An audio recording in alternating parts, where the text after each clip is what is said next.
Hoje vamos dar início à aula de esferas. Esse conteúdo está na página 246 do nosso livro. Nós vamos começar falando a definição de esferas.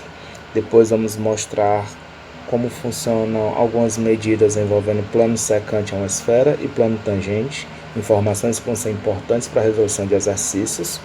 Vamos ver como calcular o volume de uma esfera, como calcular a área de uma superfície esférica. Finalmente, vamos ver o conceito de fuso esférico e cunha esférica, onde também vamos poder calcular volumes e áreas por meio de regra de 3 e alguns exercícios desse assunto. Antes de falar a definição formal de esfera, quero que vocês se lembrem de objetos em formatos esféricos, como bolas, frutas como laranja. Esses objetos em formato esférico já fazem parte do nosso dia a dia. A esfera, na teoria, ela nada mais é do que um conjunto de pontos que estão a uma distância fixa de um certo ponto dado. Então eu vou dar aqui um ponto C, que vai ser o centro, e a distância que eu vou fixar vai ser R, que é o raio. O conjunto de pontos no espaço que vão estar a essa mesma distância R do centro vão ser os pontos da minha esfera. Pontos que têm uma distância menor do que a distância R vão ser pontos do interior da esfera. Pontos que vão ter uma distância exatamente igual à distância R são pontos que vão estar na superfície da esfera. Então, temos pontos interiores, cuja distância é menor do que a distância R para o centro, e nós temos pontos que vão estar na superfície esférica, cuja distância até o centro também vai ser o mesmo R. Novamente, a definição formal de esfera envolve um ponto C, que é o centro, e uma distância fixa, que é o raio, e o conjunto de pontos que vão estar a uma distância R desse centro vão formar a minha esfera. Conjunto de pontos no espaço. É bom deixar claro que se fosse um conjunto de pontos no plano, nós teríamos um círculo ou uma circunferência. No caso aqui, conjunto de pontos no espaço, a gente tem que ter a visão tridimensional de pontos que vão estar numa distância R desse centro. Esses conjuntos de pontos vão formar a minha esfera. Então, se nós fôssemos considerar uma esfera maciça, uma esfera completamente preenchida, nós vamos considerar a seguinte definição formal. Seja C o ponto centro e a distância R, que vai ser o nosso raio. O conjunto de pontos no espaço que estão a distância menor ou igual a R do ponto C, chamamos de esfera. Os pontos que tiverem a uma distância menor do que o raio, a distância ao ponto C seja menor do que o raio, nós vamos chamar de pontos interiores.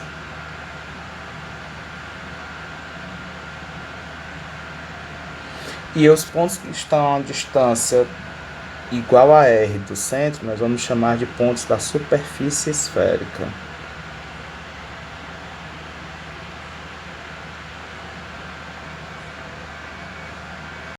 Agora, sobre plano secante e plano tangente a uma esfera. Com relação a plano secante, o que é que pode acontecer? Nós temos um plano que pode cortar a nossa esfera e gerar assim outras figuras. Imagine que eu tenho aqui um sólido, uma esfera, e eu vou passar um plano cortando essa esfera sem pegar o centro. Ao fazer isso, eu vou gerar na região do corte um círculo. A secção que vai gerar para a gente é um círculo, cujo raio vai ser um raio menor que o raio da esfera. O raio da esfera normalmente ele é representado pela letra R maiúscula, certo? Então, o que é que eu recomendo, o que é que acontece em problemas que envolvem plano secante? Ou ele vai pedir, ou será solicitado o raio dessa secção, que será um círculo, que é diferente do raio da esfera, ou será solicitado a distância entre a secção e o centro. Uma dessas duas normalmente vai ser o questionamento.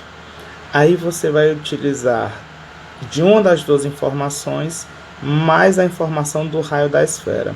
O raio da esfera você vai construir ele tocando exatamente no ponto da secção.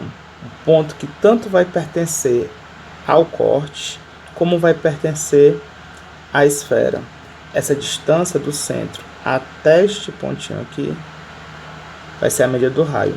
Então, questionamentos envolvendo plano secante pode pedir ou a distância da secção até o centro e vai dar o raio da secção, que vai ser o círculozinho, ou vai pedir o raio da secção e vai dar essa distância.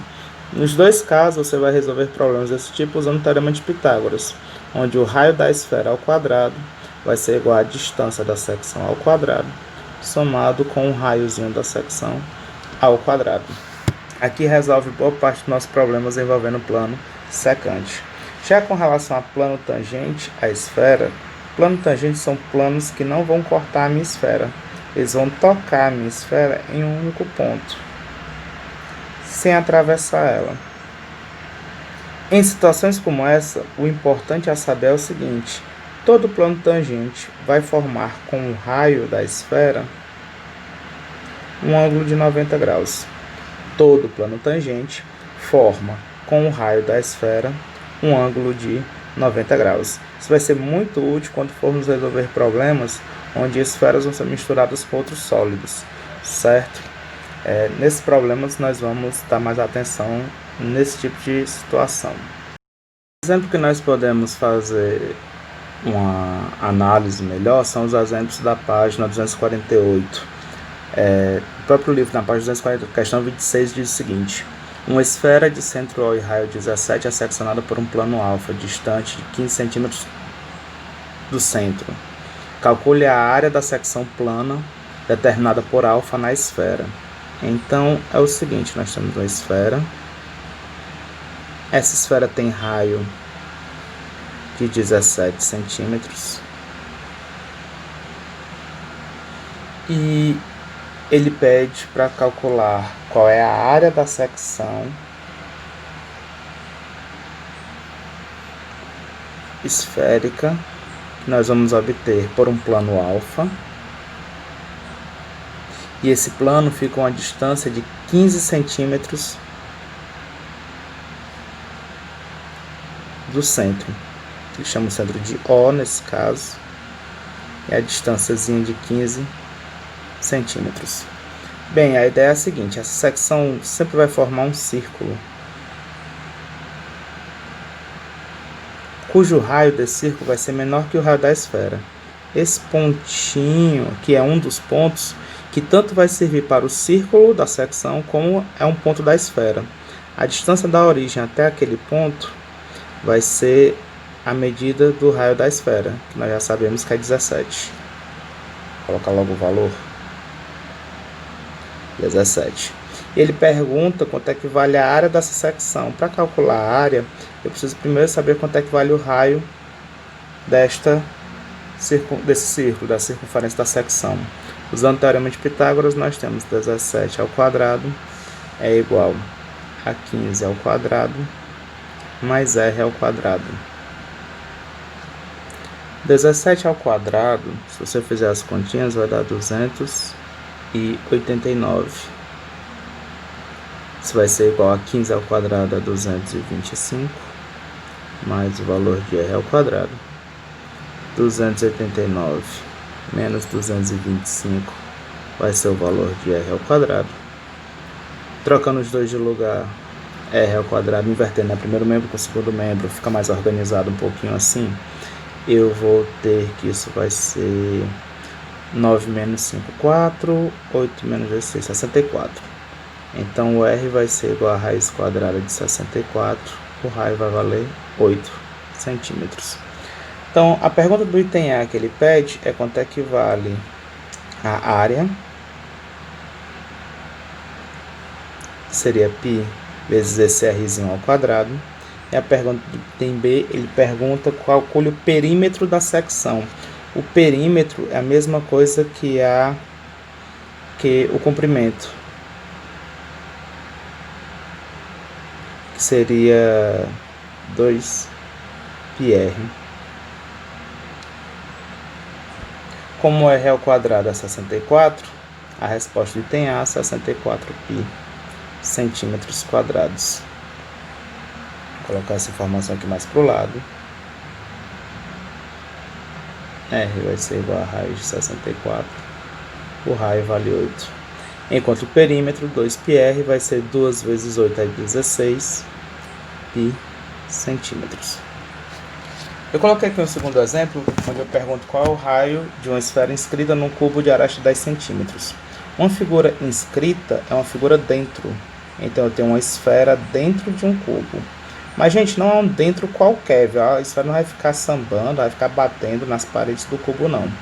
Essa palavra inscrita, ela deixa bem claro que a esfera ela fica tangenciando as paredes do cubo. Então, a esfera ela toca em todas as 6 paredes desse cubo. Que é apenas para ilustrar como que pode ser cobrado informações de esfera com outras figuras, e você vai ter que utilizar a ideia da tangência, porque como figura uma esfera inscrita, ela vai ser tangente às paredes do cubo. Você vai poder fazer, por exemplo, esta ligação aqui, passando pelo centro. Essa é uma distância entre as duas paredes do cubo. Essa distância aqui é a medida da aresta. A mesma medida da aresta vai ser a distância entre o teto e o piso do cubo, que vale 10 centímetros. Seu raio vai valer 5 centímetros. Então, outras perguntas mais complexas podem vir a partir daqui, certo? Onde a ideia da tangência pode ser usada a partir de esferas inscritas em sólidos, em outros sólidos. Para o cálculo do volume de uma esfera, nós utilizamos a fórmula onde o volume dela vai ser 4/3 vezes π vezes o valor do raio da esfera ao cubo. Já para o cálculo da área da superfície da esfera, vou chamar aqui de S. Isso aqui vai ser igual a 4 vezes π vezes r ao quadrado, onde r é o raio da esfera. Lembrando que ao falar de volume da esfera, a gente está falando de capacidade total da esfera, todo o espaço, toda a região que ela ocupa no espaço. Já a área da superfície é apenas a área da casca da esfera, certo? Então o volume é toda a capacidade interna dela, pegando tudo. Já a área da superfície é apenas a área da casca dela, como se eu quisesse revestir essa esfera por algum papel e eu quiser saber qual é a área desse papel necessário para revestir toda a esfera. Tudo bem? Vamos fazer exercício envolvendo essas duas partes. Vamos resolver os exercícios do livro da página 251. Algumas informações a mais sobre o volume da esfera e a área da superfície vocês podem encontrar nas páginas 249 e na página 250 do nosso livro.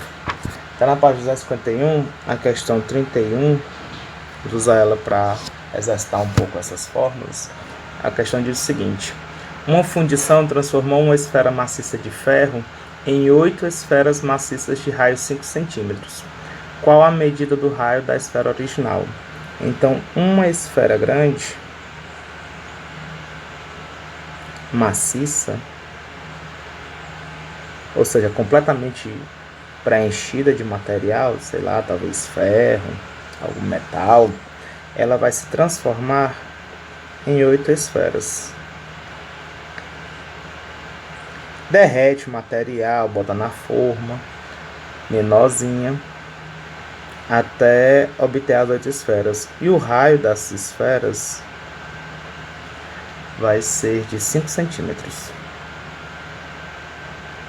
A pergunta é: qual é o raio da esfera original que deu origem a essas 8 esferas?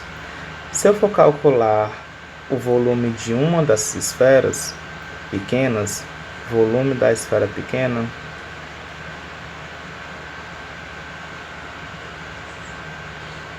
eu vou utilizar a nossa fórmula que foi apresentada anteriormente do volume. Então, nós vamos ter 4/3 vezes o valor do π, vezes o raio, que nesse caso é 5, ao cubo. Lá em cima, a nossa fórmula, ó, bem visível ainda. Substituição do valor. Tudo bem?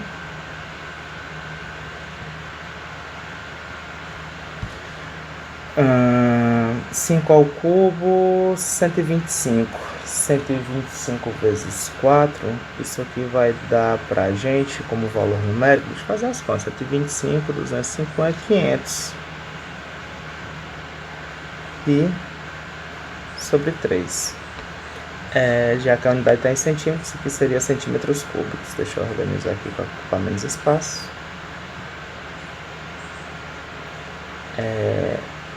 4 terços vezes pi vezes 125, colocar por partes o cálculo, vai ficar 500 pi sobre 3 centímetros cúbicos. Agora nós vamos ter que calcular o volume da esfera maciça, sabendo que o volume dela vai ser 8 vezes o volume da esfera. O volume da esfera grande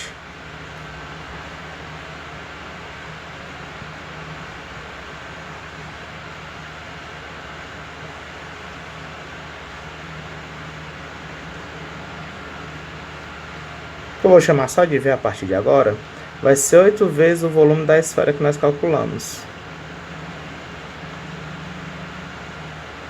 Então, esse volume da esfera grande vai ser igual a 8 vezes 500 pi sobre 3. Só tem um detalhe, eu não quero saber qual o volume mesmo da esfera. Eu quero o raio da esfera grande. Vou chamar esse raio de R maiúsculo. Então, substituindo a fórmula no lugar desse V, nós vamos ter que 4 terços vezes π vezes o raio ao cubo. Se eu soubesse o raio, eu calcularia o volume. Mas eu já sei o volume, então eu vou colocar aqui a fórmula. E do outro lado eu vou colocar o valor do volume que eu tenho, que é 8 vezes 500 π sobre 3. Por que eu não fiz as continhas do 8 vezes 500 dividir por 3?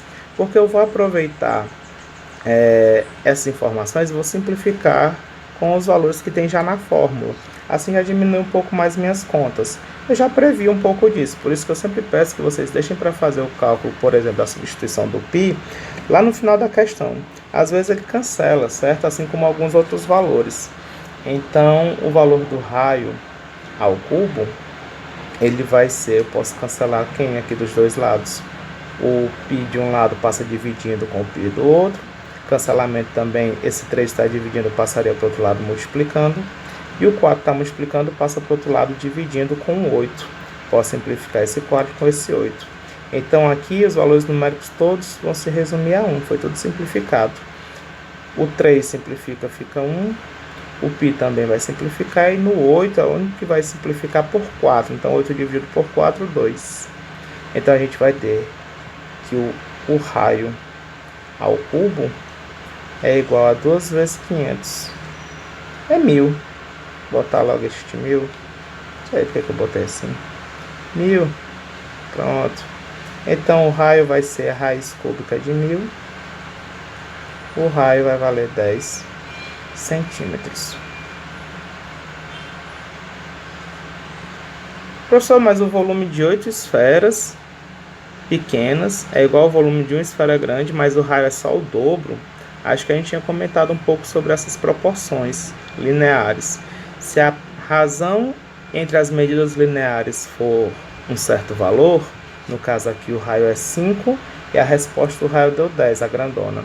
Então, a razão entre os seus volumes, no caso como foi o dobro, a razão entre os volumes é 2 elevado ao cubo.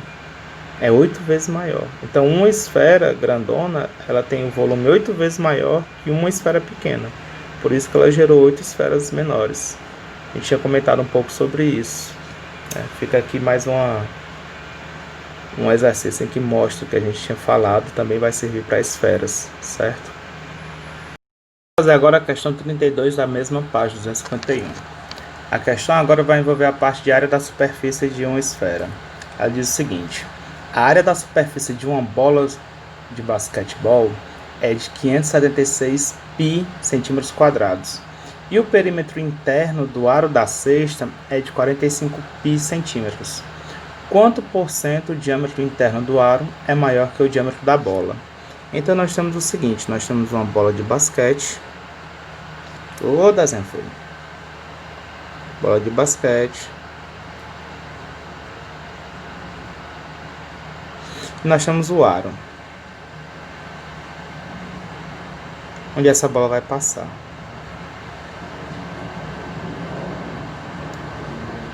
Aqui a redezinha, bonitinha.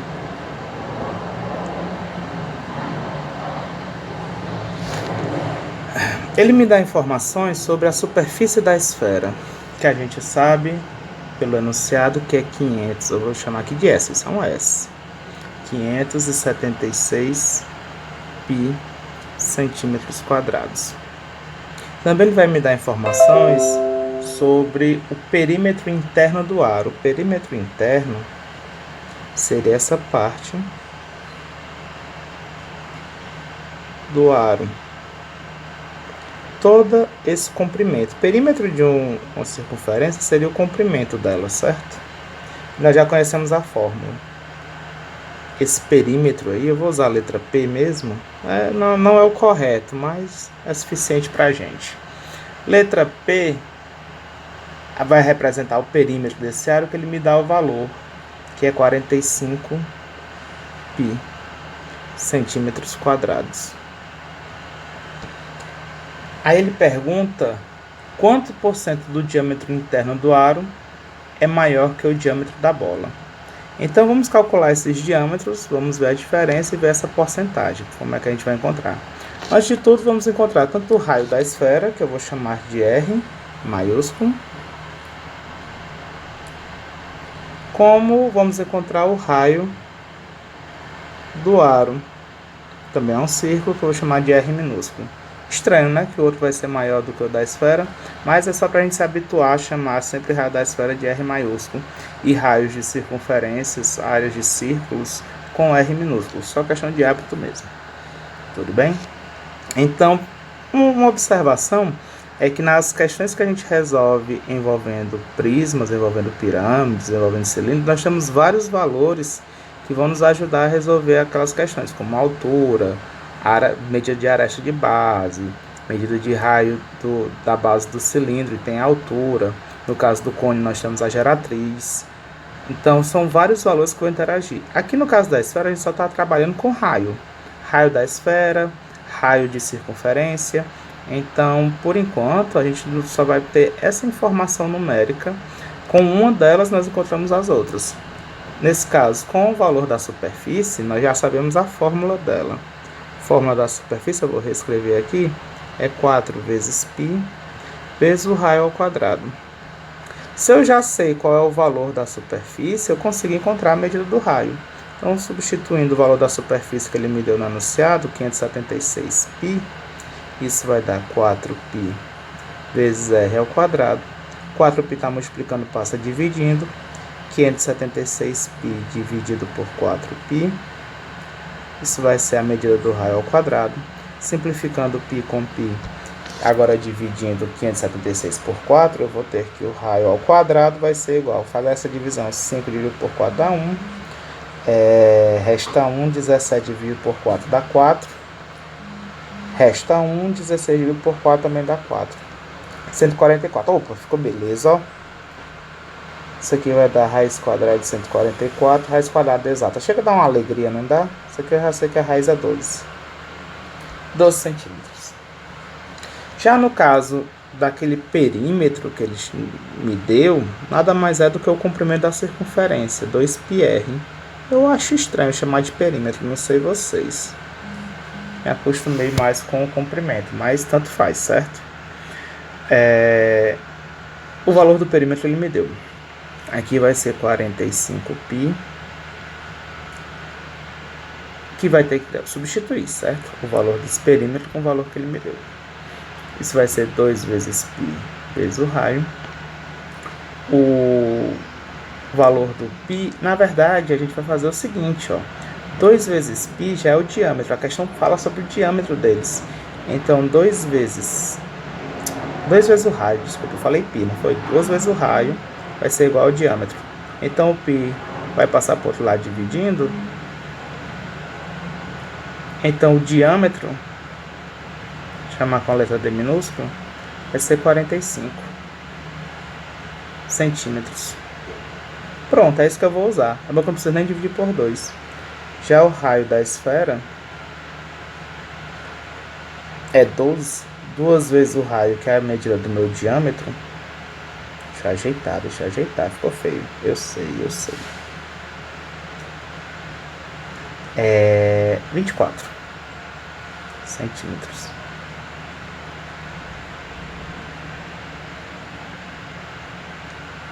Aí, foi. Pronto.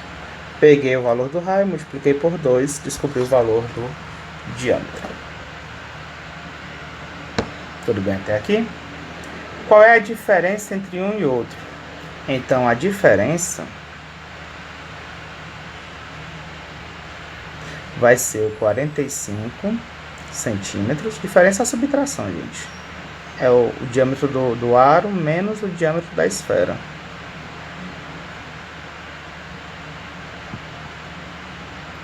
Isso aqui vai ser 45 menos 24. Vai dar 21 centímetros. Deixa eu botar embaixo. Vai ficar espremidinho ali. 21 centímetros. Pronto. E agora, o que é que ele pede? Ele pergunta quantos por cento do diâmetro interno do aro é maior que o diâmetro da bola.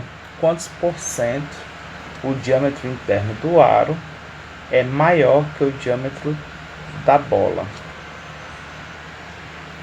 Bem, como é que eu vou saber quantos por cento um vai ser maior que o outro? Eu vou usar a regra de 3, certo? Vamos ver no que é que dá.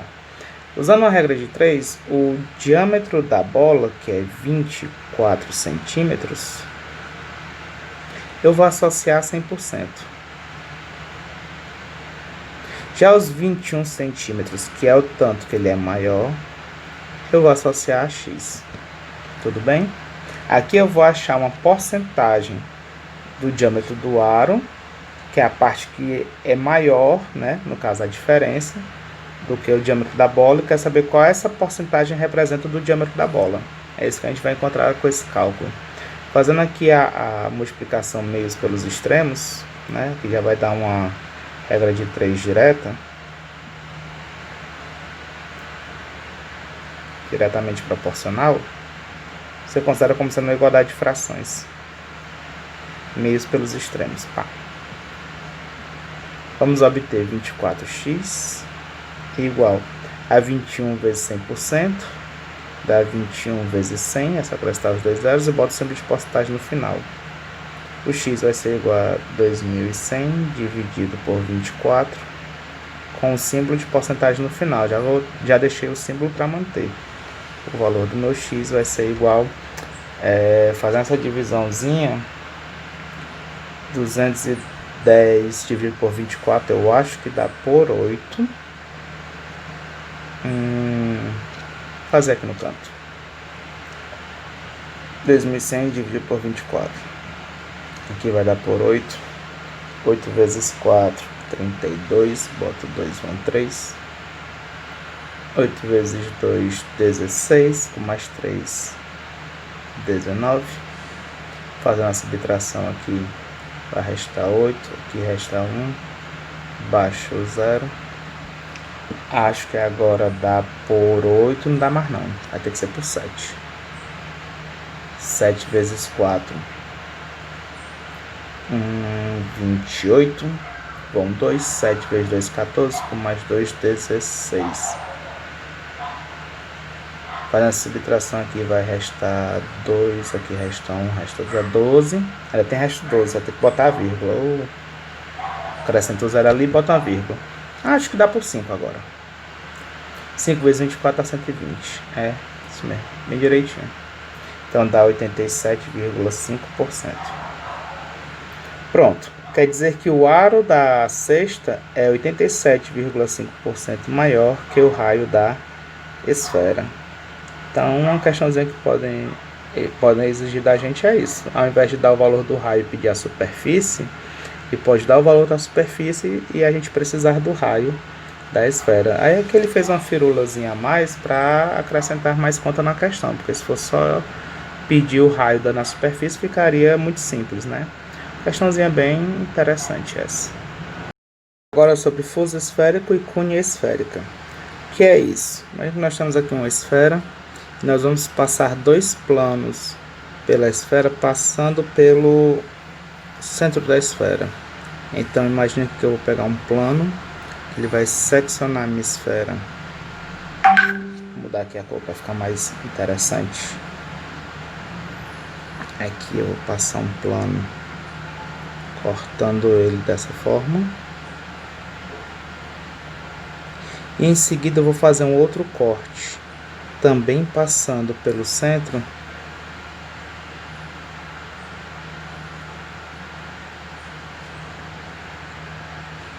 Dessa forma. Se você reparar o que é que vai acontecer na parte dos cortes,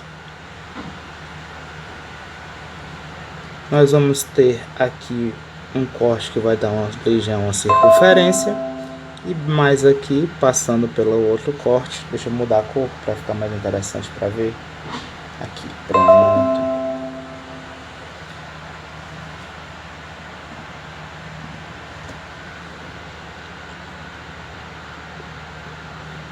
Que é para ser uma circunferência. Opa, ficou feio. Aqui, passando por esse ponto. Saiu do plano, não pode sair do plano. É dentro do plano. Porque o plano está desenhando pequenininho. E aqui no outro ponto também vai ter uma circunferência. Eu estou dando mais atenção para a semicircunferência, a metade.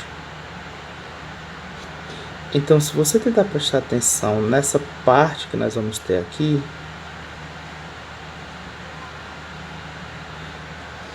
é como se fosse um bago daquelas tangerinas. Você recebe uma tangerina, imagina uma tangerina perfeitamente esférica.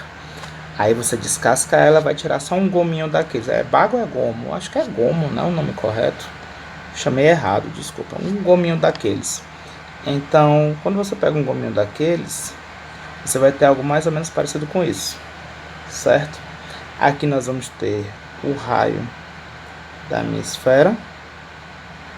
Aqui outro raio da minha esfera.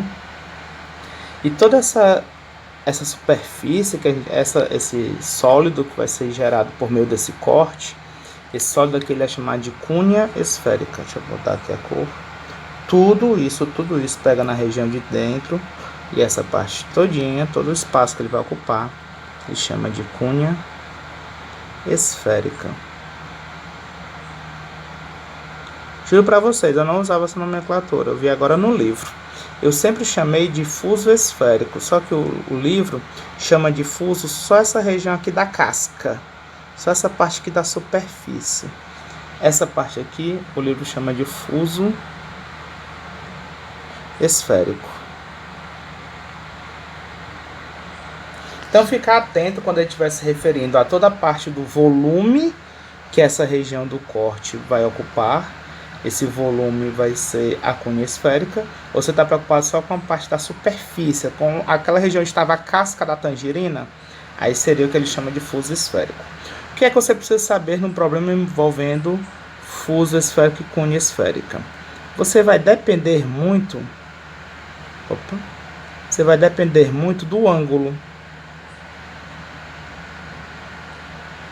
que esse fuso vai formar.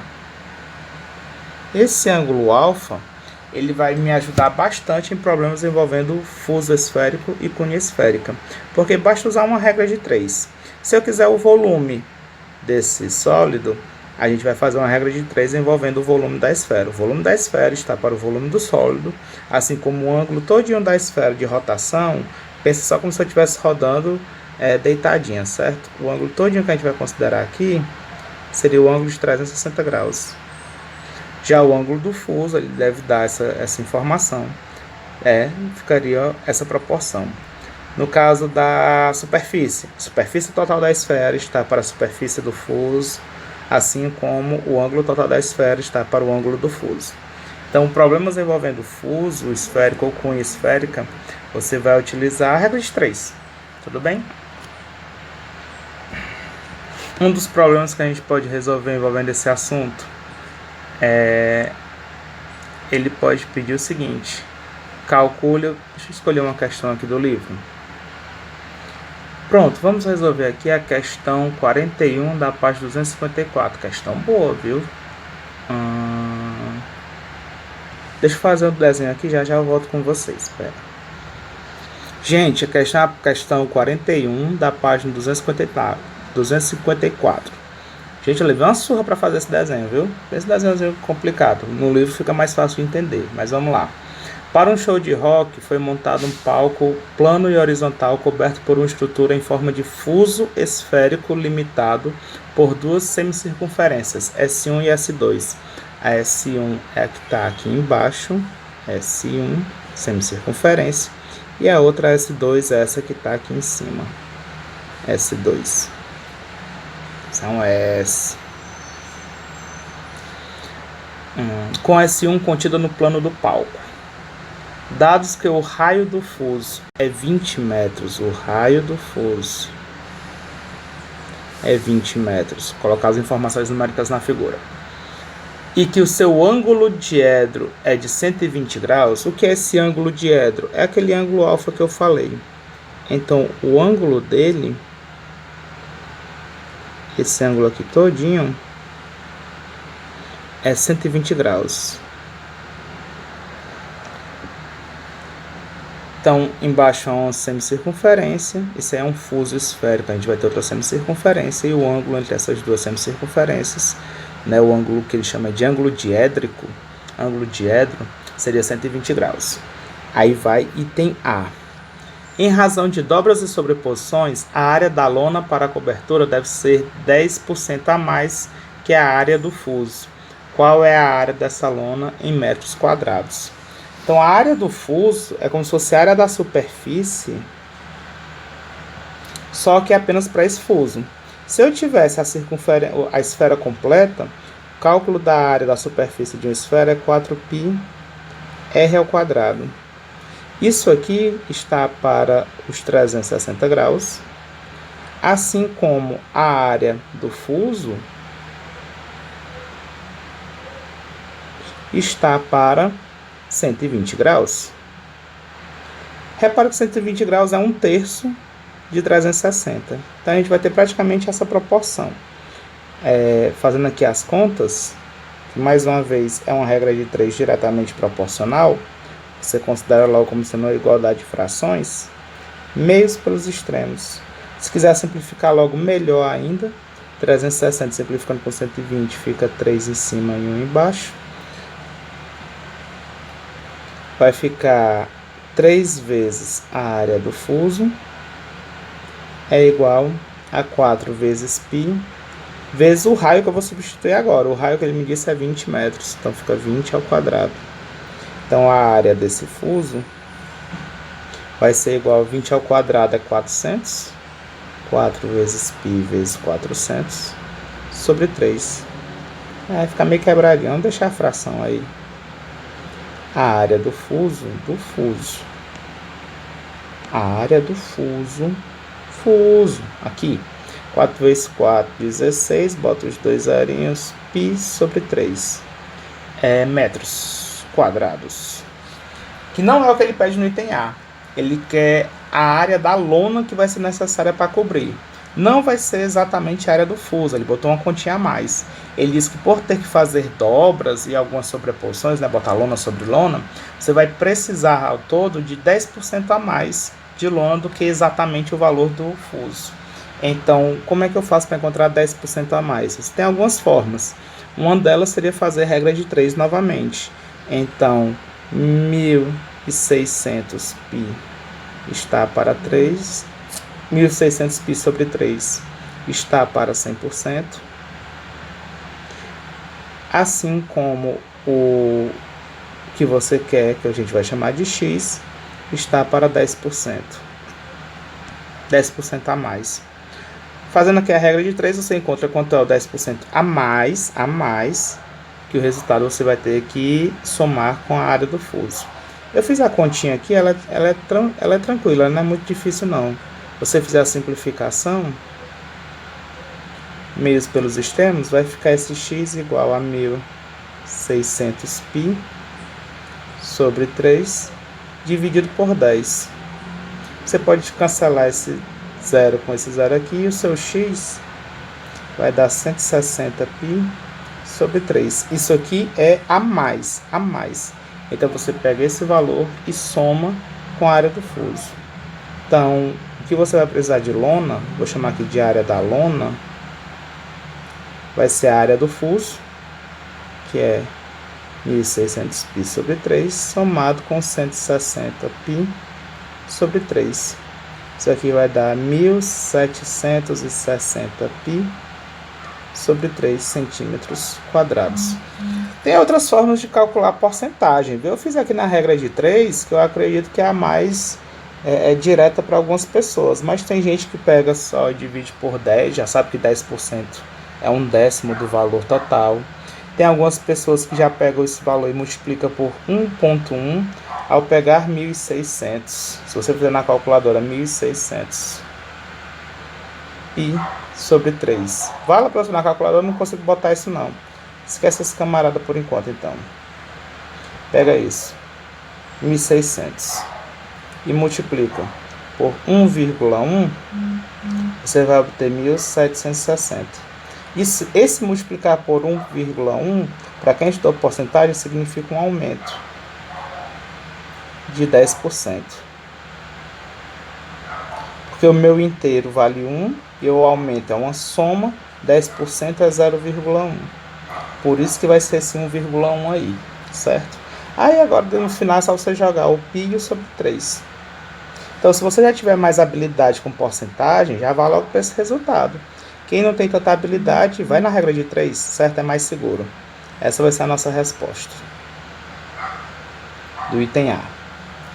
No item B, ele pergunta qual a medida do ângulo agudo entre o plano do palco e o plano que contém a semicircunferência. Essa é fácil, eu vou fazer aqui na figura. A gente tem aqui um plano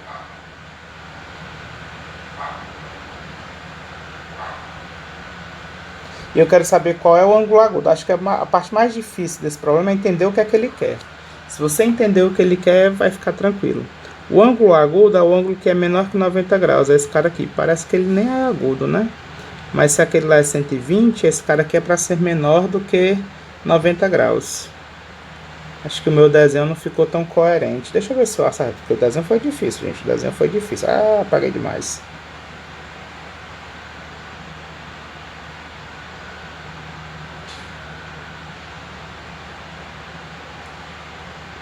Será que fica melhor assim de entender?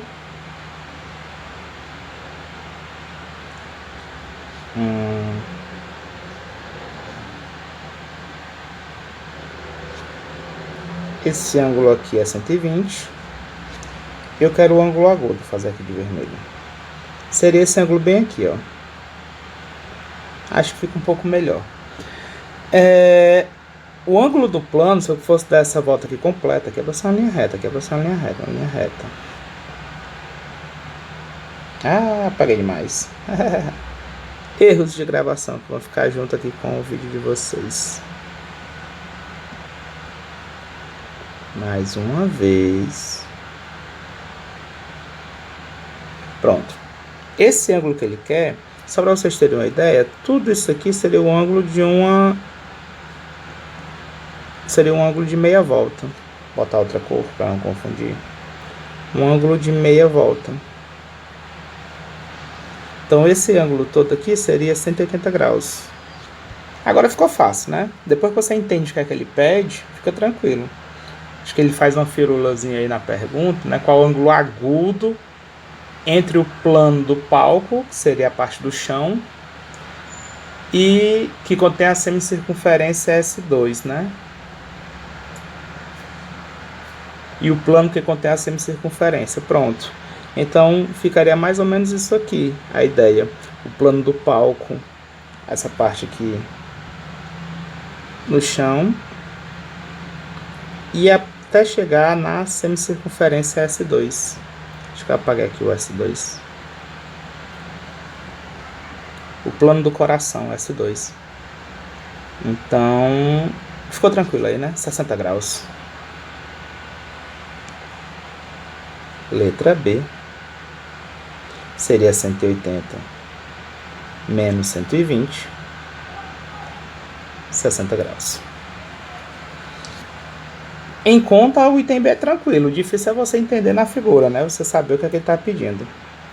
Já a letra C, mais uma vez eu vou precisar daquela figura. Ele pergunta, no ponto mais alto da semicircunferência S2, será instalado um canhão de luz. Qual a altura desse ponto em relação ao plano do palco? No ponto mais alto, eu voltei aqui para a figura, bem aqui no ponto mais alto, vai ser instalado um canhão de luz. Qual é a altura desse ponto? Eu vou fazer aqui, eu vou apagar o 180, tudo bem? Qual é a altura daquele cara com relação ao plano do palco?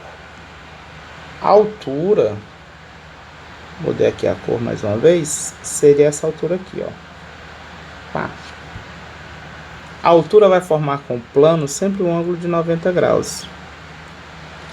Aqui na minha hipotenusa desse triângulo retângulo, pronto, entreguei o jogo, né? Que vai funcionar como um triângulo retângulo. Essa hipotenusa é o raio. Eu já sei que o ângulo vale 60 graus. Eu vou fazer esse desenho só daquele triângulo lá no item C pra gente, certo? Eu vou ter aqui o raio. Eu vou ter aqui a altura, que ele me pergunta, chamar de H minúsculo. A altura com H maiúsculo eu sempre utilizo para sólidos, aí está no plano, né, que me interessa. E aqui é onde vai formar o plano, que tem um ângulo de 60 graus. Essa altura forma um ângulo de 90 graus. O raio nós já sabemos que vale 20 metros. E aqui a gente pode usar a relação trigonométrica. É uma questãozinha aqui que a gente vai ter que lembrar das relações trigonométricas. Cateto oposto ao 60 dividido pela hipotenusa, isso é o seno de 60 graus. Seno de 60 graus vai ser o H minúsculo dividido por 20. Seno de 60 é tabelado, vocês têm que saber, é raiz de 3 sobre 2. Isso vai ser o meu H sobre 20. Se eu simplificar aqui o 2 com 20, vai dar 10 meios pelos extremos. O H vai ser 10 raiz de 3 metros. A altura vai ser esse valor.